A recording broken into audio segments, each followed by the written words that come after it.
Okay, so get this. Yeah. You might actually be chatting with a politician's AI assistant, like pretty soon. Yeah, in the very near future. Crazy. It is wild. Today's deep dive, we're going to be talking about AI chatbots in the world of politics. Mm-hmm. We've got some pretty cool research to dig into. Yeah. We're going to be looking at what happened in the 2020 U.S. elections. Interesting. We're even going to be taking a peek at what Canada was experimenting with in 2023. Yeah, and it's not just about these futuristic campaigns, though. Right. This tech brings up these big questions about things like trust, Sure. like accessibility for voters, Yeah. and even potential bias. Uh-huh. So we're going to explore the ethical considerations, too. Yeah, because like how these chatbots are designed could have a real impact on democracy itself. Absolutely. So let's jump right in, all right? Let's start with the 2020 U.S. elections. So the Democratic Party was using these chatbots on platforms like Facebook Messenger. And you know what? They actually saw a 3% boost in voter turnout in the districts where they were testing these things out. Wow, that's significant. Yeah. So what exactly were these chatbots doing? Well, they were doing a bunch of stuff. Yeah. Like they could answer FAQs, they could schedule events, they could even personalize messages to voters. It's pretty amazing. It is pretty advanced. So it sounds like user experience is key here. Yeah, the UX factor. This is super important because if the interface is clunky, if the responses are slow, people are just going to tune out. Yeah, it's got to be engaging. Exactly. Like, think about it. If you're trying to have a conversation with a chatbot and it feels like you're talking to a robot, it's just going to be a turnoff. For sure. Right. You're not going to trust it. You're not going to engage with it. And that defeats the whole purpose. Absolutely. And this whole idea of trust is something I really want to dig into. Mhm. Because, we had that Cambridge Analytica scandal back in 2018, and I think that left a lot of people feeling wary about data privacy and the role of technology in elections. Absolutely. So how do we build that trust back up? Especially when we're talking about AI. Well, I think transparency is a huge part of it. People need to understand how these chatbots work, what data they're using, and how their information is being protected. And then there's the whole accessibility piece. We've got to make sure that these chatbots are designed to work for everyone, not just the younger, tech-savvy generations. Right. So what about older voters who might not be as comfortable with technology? Exactly. And those who might need things like simpler language or even voice options, and this is where UX comes in again.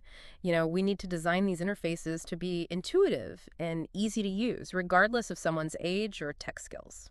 So it sounds like good design is really at the heart of making this whole thing work. Yeah, it is. But I still have this nagging question about bias. Right. I mean, AI is only as good as the data it's trained on, right? Right? That's a crucial point. You hit the nail on the head. Yeah. Because the AI can actually inherit biases from its training data. So let's say a chatbot is trained on data that's mostly from one specific demographic. Uh-huh. It might unintentionally learn to prioritize the needs of that group over others. Right. And that could be really problematic, especially in a political context. Absolutely. Or it might even use language that alienates certain voters. So how do we make sure these chatbots are actually serving everyone equally? That's the million-dollar question. It is. And there are no easy answers. We've got to look at the data sets used to train these AI systems, make sure they're representative of the populations they're supposed to serve. Okay. But then there's the algorithm itself, right? What? How it processes information, formulates responses. We need to make sure there are checks and balances to sort of mitigate bias at every stage. That seems like a lot to consider. It is. Like a really tall order. And it requires constant evaluation. Right. But it's so essential if we want these technologies to enhance our democracy rather than, undermining it. All right, so let's fast forward a bit. Let's say 2030. What's your prediction? Will we all be having virtual debates with AI politicians by then? It's not outside the realm of possibility. Really? Think about it. Yeah. Technology has changed so much in just the last few years. It has. If we keep going on this trajectory, AI chatbots could become totally normal in politics. Wow.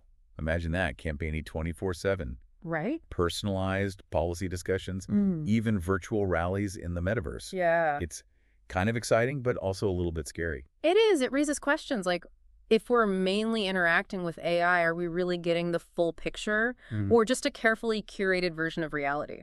That's a good point.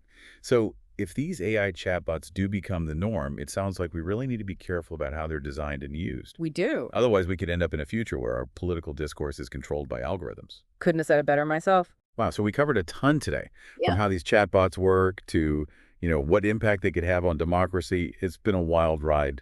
What are your final thoughts? Well, I think AI chatbots in politics are powerful, right? Yeah. They have the potential to increase engagement, make information more accessible, even personalize things. Uh-huh. But there are some serious risks too, especially with bias and manipulation. Sure. As this tech keeps evolving, we need to stay informed, ask the tough questions, and demand transparency. Great points. And for you listening, what kind of future do you want? Are AI chatbots good for politics or a slippery slope? It's Yeah, something we all need to think about as we, figure out this crazy world. definitely. Thanks for listening. Thanks for having me.